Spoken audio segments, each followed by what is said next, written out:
Tuesday rolls by, about 3 o'clock, and his number pops up on my caller ID. So I answered, and he said, "Hey, I got some bad news." And that's not something you ever want your lawyer to call and tell you, especially not leading off the conversation. And I said, "Well, what's going on?" He said, "They're charging you with murder and possession of a weapon during a violent crime, and they want you to turn yourself in tomorrow at 12 o'clock." The only reason they didn't come arrest me on the spot was because I did have legal representation, and they're supposed to go through the lawyer to facilitate your surrender. And so at this point, I'm talking to him. I'm like, "Bro, what is, like, I don't understand why they're doing this." And he's like, "I don't either." He's like, "They must be trying to spin this as like a lover's triangle thing, and you killed him to get your wife back." I'm like, "But I was already back with her." And he's like, "Look, I believe you." He's like, "I'm just telling you what the facts are." And I'm like, "All right, well, I'll call you back." So I start calling people. Who do I need to defend me in this case? One name kept getting repeated back to me no matter who I called, and it was Andy Savage.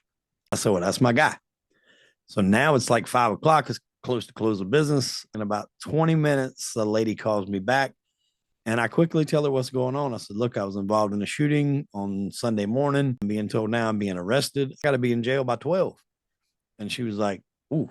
She's like, "Well, can you be here at 7?" I was like, "I'll come there tonight and sleep in your parking lot if you need me to. But like, yeah, I'll be there whenever you need me to." Right. And we go in, and he's like, "All right." He said, "Tell me what happened." And so I break down the whole story, kind of like I'm doing with you. And he sits back in his chair and he goes, "Well, why are we here?" I said, "What do you mean, why? You told me to come here at 7 o'clock." And he's like, "No, I mean, like, why are we even having this conversation?" He said, "If you're telling me the truth," and he said, "Believe me," he said, "my people are the best. If you're lying to me about anything, they're going to find out." He said, "My forensics teams are the best. My investigative teams are the best. They will rip this case apart." He said, "If you're lying about anything, they'll find out." He said, "But if you're telling me the truth, I don't understand why we're here because there is no case." And I said, "Well, I don't understand why we're here either. And everything I'm telling you is the truth. I'm not lying to you about a single thing." And he said, "Well, if that's the case," he said, I think you'll be fine."